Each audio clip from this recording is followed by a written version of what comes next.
휴식은 가만히 누워있는 게 아니야. 하와이에서 도망치고 싶었던 어느 날. 2013년 11월 군도 촬영이 끝나자마자 다시 하와이로 떠났다. 여행 가방에 허삼관 시나리오를 챙겨 넣었다. 얼른 각색해서 최종 시나리오를 완성하고 싶었다. 하와이에 가서 좀 쉬면서 시나리오도 다 정리해 오자 야심차게 마음먹었다. 그런데 하와이에 도착하자마자 일주일간 꼬박 알아누웠다. 식은땀이 줄줄 흐르고 옴짝달싹 할 수가 없었다. 몸에서 쓰레기 냄새가 나는 것 같았다. 호되게 아프고 나서 겨우 몸을 일으킬 수 있을 때쯤 이렇게 생각했다. 집에 가야겠다. 낯선 타지에서 아픈 몸으로 혼자 지내는 건 혹독한 일이었다. 천천히 걸어 다닐 만큼 몸 상태가 약간 나아지긴 했지만 얼른 한국으로 돌아가는 편이 나을 것 같았다. 그래도 하와이에 왔는데 떠나기 전에 잠깐 공원 벤치에나 앉았다 가야겠다 싶어 마음에 드는 곳에 자리를 잡고 앉았다. 그랬더니 이런저런 생각이 들었다. 하와이에 올 땐 잘 쉬고 마음도 좀 다스리려고 했는데 왜 나아진 게 하나도 없지? 집에 가면 이 묵직한 기분에서 완전히 벗어날 수 있나? 그런데 집에 가도 별게 없을 거란 생각이 들었다. 당시 한국은 11월, 스산한 늦가을이었다. 몸도 마음도 이렇게 허한 상태인데 집에 가면 뭐하나? 이불 덮고 잠이나 자겠지. 그럴 바엔 따뜻한 하와이에서 하루만 더 버텨볼까 싶었다. 그래서 하루를 버텼다. 조금 괜찮아진 것 같았다. 다음날 다시 생각했다. 그럼 하루만 더 있어볼까? 하루를 더 견디니 나는 조금 더 나아져 있었다. 그때 이런 생각이 들었다. 아, 휴식에도 노력이 필요하구나. 아프고 힘들어도 나를 일으켜서 조금씩이라도 움직여야 하는 거였구나. 나뿐만 아니라 현대인들은 정말 치열하게 일한다.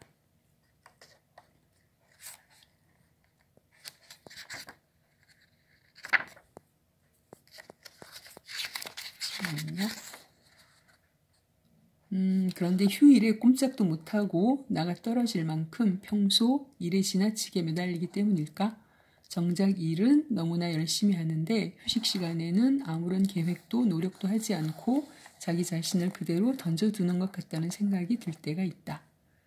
지치고 피로한 자신을 그냥 내버려 두는 것이 곧 휴식이라고 생각하는 것이다. 하지만 그런 방기는 결과적으로 휴식을 취하는 것이 아니라 누적된 피로를 잠시 방에 풀어두었다가 그대로 짊어지고 나가는 꼴이 되는 경우가 많다.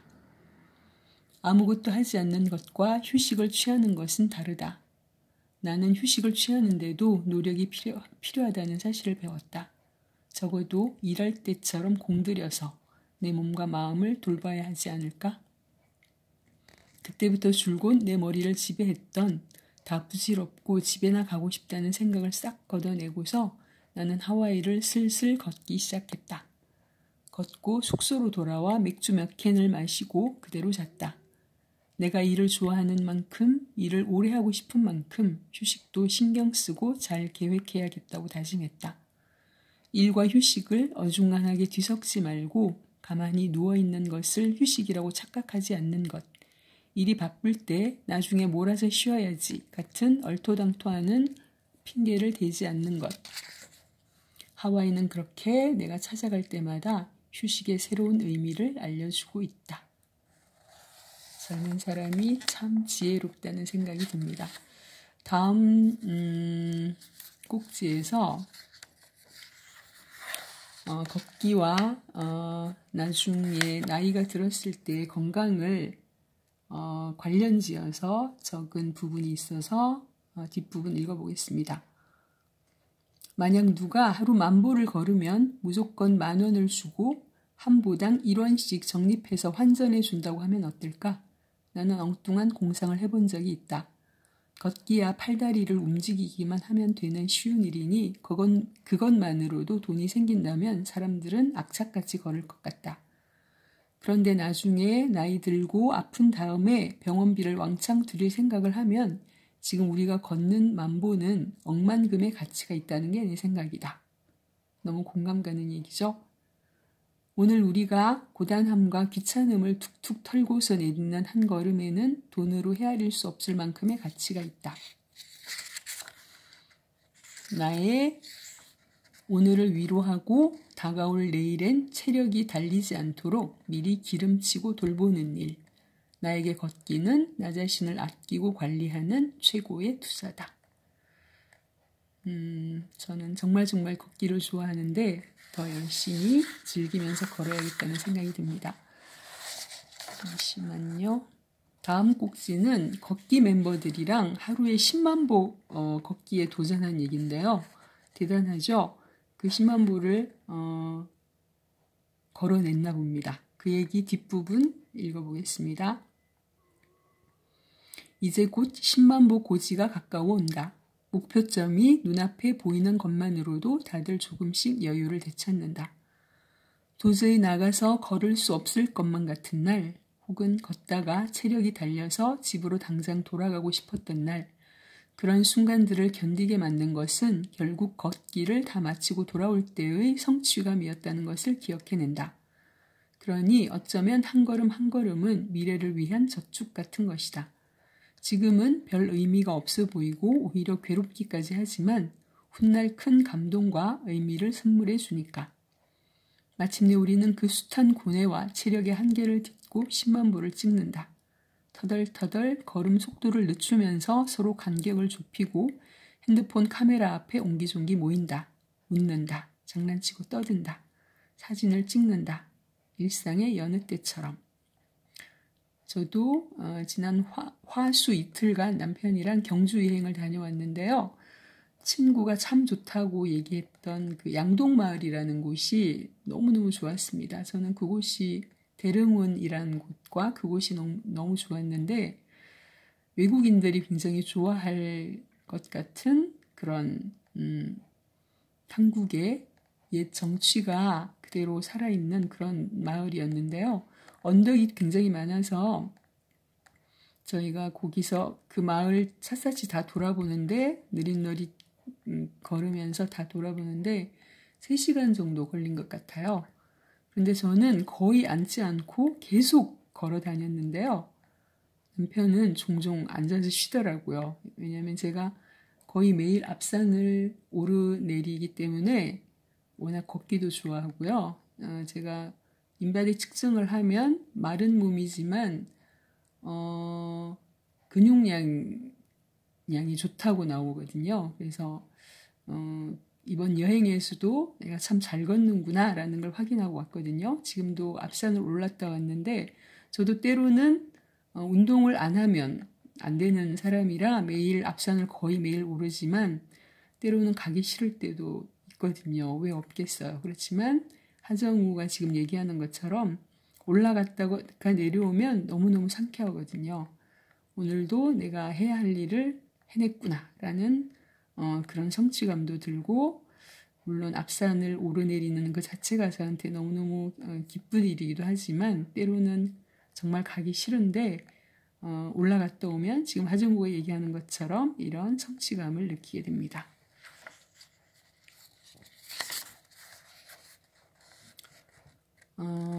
뒷부분에 이런 얘기도 나옵니다.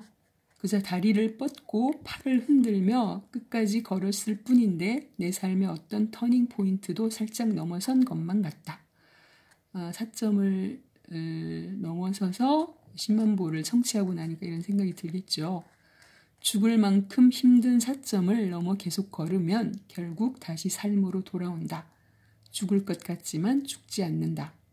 우리는 아직 조금 더 걸을 수 있다. 언젠가 나의 인생길에서도 4점이 나타날지 모른다. 그때도 나는 하와이에서 10만 보를 찍었던 기억으로 아무리 힘들어도 결국 다시 일상으로 돌아올 수 있으리라는 믿음으로 버티고 걸어나갈 것이다.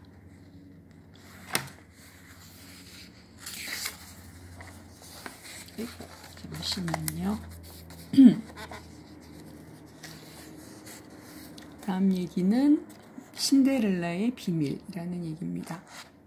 직장인처럼 운동선수처럼 술이나 약물에 흠뻑 중독돼 흐트러진 자세, 충동적인 일탈과 자유분방함, 무절제와 탕진하는 습관, 감정 기복, 우울증과 예민함, 그리고 그 불행과 절망을 딛고 태어나는 훌륭한 예술 작품들. 사람들이 흔히 상상하는 예술가의 이미지는 대체로 이런 쪽으로 귀결되는 것 같다. 성실하고 규칙적으로 평범한 직장인처럼 살아가는 예술가의 삶은 상상하기 힘들어한다. 내가 배우이자 감독이면서 동시에 그림까지 그리고 있기 때문인지 가끔 예술가로서의 자의식이 충만한 하정우를 상상했다가 나에게 몹시 실망하는 듯한 사람들도 잠시만요. 한쪽 손만 써서 그런 사람들도 만나게 된다. 하정우 씨는 의외로 바른 생활을 하는 분 같네요. 이런 말을 들은 적도 있다. 혹은 지금 눈앞의 모습 뒤에 숨겨진 다른 모습이 있을 것이라 생각하며 이렇게 애둘러 질문하는 사람도 있었다. 좋은 작품은 예술가가 안정적이고 반듯한 길에서 벗어나서 일탈하거나 방황할 때 나오지 않나요? 사람들이 던지는 이런 질문이 무엇을 의미하는지 안다. 좋은 예술과 안정적인 삶은 양립할 수 없다고 생각하는 것이다. 하지만 나는 단호하게 말할 수 있다. 내가 아는 한 좋은 작품은 좋은 삶에서 나온다. 그렇다고 내가 지금 좋은 삶을 살고 있다고 자신하지는 않는다. 좋은 작품을 만들기가 쉽지 않은 만큼 좋은 삶을 살기도 쉽지 않다. 나는 다만 좋은 작품을 만들기 위해 건강한 삶을 살려고 노력 중이다. 물론 역사 속 일부 예술가들의 삶을 보면 예술성과 일상의 안정은 양손에 쥐기 힘든 것처럼 보인다. 어떤 천재적인 예술가들은 불행의 극단이나 모험과 일탈의 순간으로 스스로를 몰아가서 작품을 완성한다. 그들이 왜 그렇게 하는지 충분히 짐작할 수 있다. 바로 그럴 때 생각과 행동이 과감해지기 때문이다. 평소와 다르게 자유로워진 기분이 들면서 금기와 편견을 넘어 거침없이 표현할 수 있을 것 같기 때문이다. 예술이 지금 여기에 발붙이고 있는 나 자신의 한계를 넘어서는 것이라면 일탈과 충동은 스스로를 완전히 넘어섰다는 착각을 불러온다. 물론 이런 과정에서 한두 번쯤 마음에 드는 결과물이 나올 수도 있다. 대중이 열광하고 추앙하는 작품이 우연히 나와서 인기와 명예까지 얻다 보면 이제는 행복과 안정을 향한 길로 돌아가면 안 될 것 같다는 생각마저 든다. 그래서 평범하지 않은 상태에 더욱 집착하게 된다. 번쩍하는 충동의 순간에만 좋은 작품이 나올 수 있다고 굳게 믿어버리는 것이다. 그렇게 강도를 점점 높여가다 보면 어느 순간 그의 삶은 완전히 망가져 버린다. 우리는 바로 그런 것을 예술가의 운명이라 여긴다.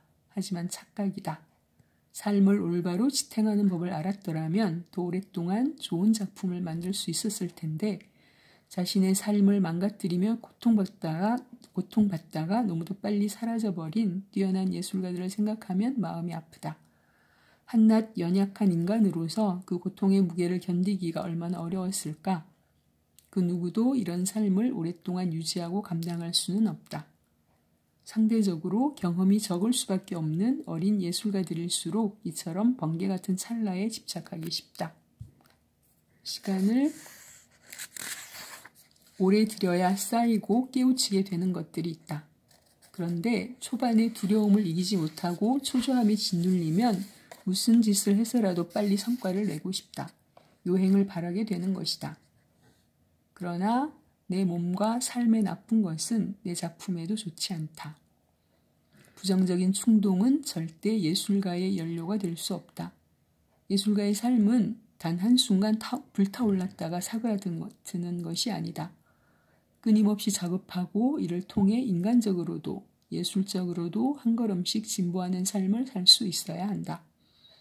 좋은 사람으로 살아가면서 하루에 단 하나의 점만 캔버스에 찍어나가도 10년이 지나면 나의 시간이 집적된 작품이 완성되어 있지 않을까? 단순한 비유이지만 나는 예술에서 시간을 견디는 일의 중요성을 이야기하고 싶다. 때로는 두렵고 또 때론 지루한 이 모든 과정을 견뎌낼 수 있어야 한다고 믿는다. 내가 걷기를 통해 내 몸과 마음을 단단하게 유지하려고 하는 이유도 여기에 있다. 나는 오랫동안 연기하고 영화를 만들고 그림을 그리고 싶다. 어느 날에는 기대 이상으로 좋은 작품이 나올 수도 있다. 또 어떤 날에는 나 자신에게 너무도 실망스러운 결과가 나올 수도 있다. 중요한 것은 그러한 결과에 휘둘리지 않고 꾸준히 작업해 나가는 것이다. 나는 일희일비하지 않고 꾸준히 작업하고 나아가는 사람이 되고 싶다. 내 주변의 배우들과 내가 좋아하는 작가들도 잘 살펴보면 영락없이 직장인이나 운동선수 같은 일과를 보내는 이들이 많다. 특정한 직장에 매인 몸이 아니니 밤늦게까지 술 마시고 원 없이 놀고 불쑥 여행을 떠나거나 사는 장소를 바꾸기도 쉬울 것 같지만 아니다. 일정한 곳에 출근하지 않는다는 건 그만큼 언제 일이 들어오고 불쑥 스케줄이 잡힐지 모르니 늘 몸을 만들어 놓아야 한다는 뜻이다. 느슨하고 여유롭게 사는 보헤미안보다는 중요한 경기를 앞둔 스포츠 선수나 회사에 명운이 걸린 PT를 준비하는 직장인들과 더 닮아 있다. 나도 좋은 사람들과의 술자리를 즐기는 편이지만 새벽까지 진탕 술을 마시는 경우는 많지 않다. 정신과 생활의 리듬을 유지하기 위한 결단이냐 하면 그건 아니고 사실 나 같은 경우는 그냥 졸려서다. 매일 틈만 나면 걸어서인지 나는 한없이 반갑고 행복한 사람들을 만나도 자정 무렵이면 너무 졸립다. 더 있고 싶지만 난 틀렸어 라는 말을 남기고 귀가한다. 이러다 보니 신데렐라라는 별명까지 생겼다. 늦은 밤까지 술을 마시다가 사고를 치거나 애먼 곳에 가서 문제될 일을 만들 수가 없게끔 몸이 세팅되어 있는 것이다. 자정이 가까워 오면 신데렐라에겐 즉각 신호가 온다. 밀려오는 졸음에 눈을 끔벅거리다가 나는 술자리에 유리구두 대신 그리움을 남겨두고서 집까지 걸어서 돌아온다. 적당히 기분 좋을 정도의 술기운과 몰려오는 졸음이 걸음을 재촉한다. 집에 오면 씻고 쓰러져 잔다. 그리고 다음날 아침에 새나라의 어린이처럼 번쩍 눈을 뜬다. 일탈도 치기도 없는 약간은 재미없는 삶이라고 누군가는 말할지 몰라도 나의 이런 하루가 나는 마음에 든다. 지금 여기서 동이 터올 때까지 매일 축배를 들기엔 아직 나는 갈 길이 한참 먼 사람이기 때문이다. 정신도 육체도 참 건강하고 건실한 젊은이라는 생각이 들어서 구경만 해도 참 흐뭇합니다. 다음 얘기는 먹다, 걷다, 웃다. 먹방의 시작은 일상이라는 글입니다. 언젠가부터 사람들이 내게 먹는 연기를 잘한다고들 한다. 새 영화가 개봉하면 이번엔 어떤 먹방을 선보였을지 약간 기대하는 것도 같다. 사실 내 먹방을 모은 동영상들이 돌아다니는 걸 보면 조금 쑥스럽지만 스스로도 이런 생각은 든다. 그놈 참 찰지게 잘 먹네. 많은 배우들이 씹다가 뱉을 생각을 하고 먹는 연기를 한다. 그리고 테이크가 길어지면 실제로 어쩔 수 없이 음식을 뱉는다. 하지만 난 다 먹는다. 그것도 아주 맛있게. 나는 연기 중에 맛있게 먹기 위해서 음식들도 몇 시간 동안 방치한 것 말고 간 요리한 음식들로 놓아달라고 따로 부탁한다.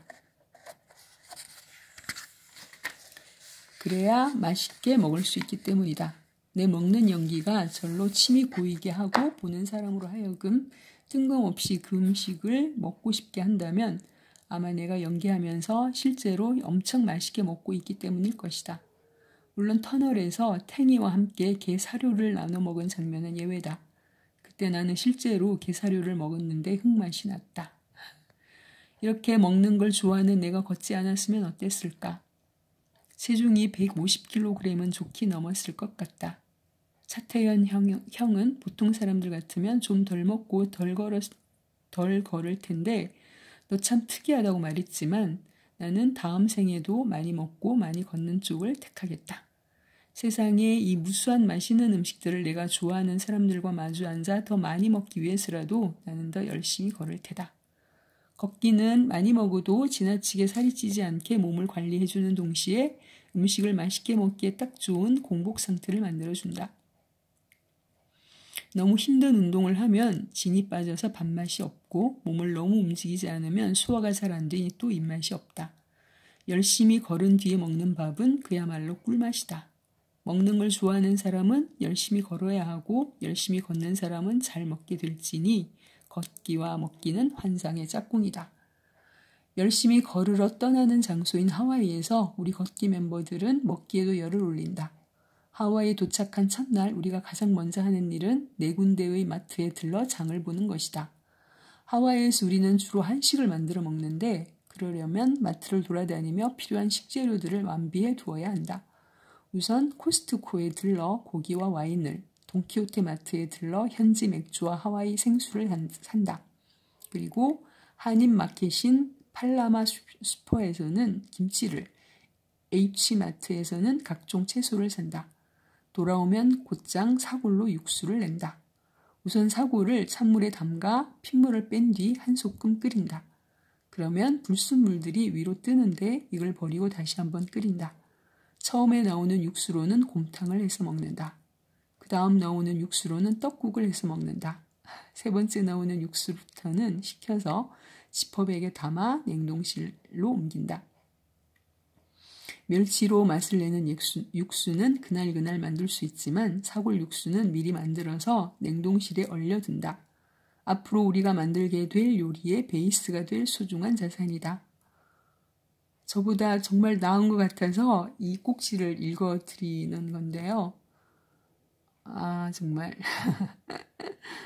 하정우 대단한 사람 같습니다. 어떻게 이렇게 살림을 잘할까요?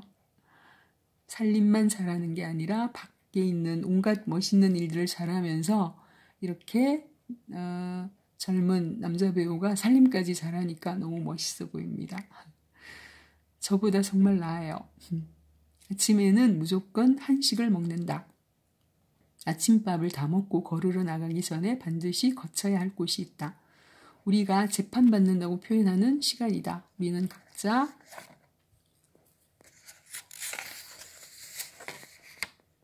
화장실에 다녀온 뒤 서로에게 오늘 재판은 순조로웠는지 안부를 물으며 아침 걷기를 하러 나간다. 밥은 잘 먹었는지 소화는 다 되었는지 확실히 재판을 받은 후에야 편안하게 출발할 수 있다. 걷다가 길거리에서 재판 신청이 들어오면 난감하니까. 그런 단어들이 우리에게는 참 많다. 함께 모였을 때 만들어진 단어들, 우리가 쓰면서도 자꾸 웃게 되는 말들, 웃기 위해 의도적으로 만든 단어들이 아닌데도 돌아보면 우리끼리 쓰는 즐거운 암호와 농담으로 인해 관계가 더 돈독해진다. 나는 앞으로도 우리가 이렇게 아무렇지 않은 일로 함께 웃을 일이 많기를 바란다. 삶을 참 맛있게 사는 것 같아요. 나는 남을 웃기는 걸 좋아한다. 하지만 작정하고 웃기려 들면 과장되기 마련이라 부담스럽고 오히려 재미가 떨어진다. 웃기려고 노력하는 게 느껴지면 이미 그 농담은 실패한 것이다. 유머는 삶에서 그냥 공기처럼 저절로 흘러야 한다. 유머라는 말이 제가 김창욱 교수님 강의에서 들었는데 정확한지 모르겠지만 흐른다라는 뜻이라고 제가 기억이 됩니다. 그래서 이 말이 참 다시 한번 새롭게 느껴지는데요. 유머는 삶에서 그냥 공기처럼 저절로 흘러야 한다. 이렇게 사는 사람이 저희 집에 한 사람 제 곁에 있습니다. 그래서 날마다 웃고 사는데요. 마음의 여유가 부족하면 이런 유머가 나오기 어렵다. 그래서 나는 일상에서 유머 감각을 잃어버리지 않으려고 노력한다. 촬영 현장에서도 사람들의 긴장을 풀어주고 웃기는 일을 좋아한다. 남을 웃기면서 나도 웃는다. 내 유머가 사람들을 웃게 할 때 나는 내가 마음의 여유를 잃지 않고 좋은 삶을 살고 있다는 생각이 들어 안심이 된다. 정말 그렇지요. 이 사진에서 상 차린 거 보이세요? 제가 차린 상보다 훨씬 낫습니다. 웃음에 대한 얘기가 길어졌다. 다시 하와이로 돌아간다. 하와이에서 걸을 때 우리는 거의 흩어지지 않는다. 간격이 멀어져 봐야 10m 정도다. 우리는 걷기에 정예 멤버들이기 때문에 한데 모여 대화를 나누면서 여유롭게 걷는다. 이때 대체로 숙소에 핸드폰도 두고 나온다. 딱히 연락이 올 때도 없는 데다 다 같이 걸으러 나왔는데 전화를 들여다볼 이유가 없기 때문이다. 가끔 한국에서 깜박하고 핸드폰을 두고 외출하면 하루 종일 불편하고 허전하지 않나? 하와이에서는 그렇지 않다. 그냥 함께 모여서 걷고 밥해 먹는 일만으로 충분하다. 다 같이 있는 시간이 즐거움으로 누군가의 연락을 애타게 기다릴 필요도 다른 세상의 소식을 불안하게 서칭할 필요도 없다. 이렇게 걷고 돌아와서 저녁밥을 먹은 다음 맥주 3캔이면 기분 좋게 하체가 풀려 잠들 수 있다. 현대인의 고질병이라는 불면증이란 우리 사전엔 없다. 함께 잘 먹고 열심히 걷는 것만으로 숙면할 수 있다. 하와이에서 나는 걷고 먹고 웃는 일에 하루를 다 쓴다. 삶의 곳곳에 놓인 맛있고 즐거운 일들을 잘 느끼는 일. 그게 곧 행복이 아닐까 하고 나는 하와이에서 생각했다.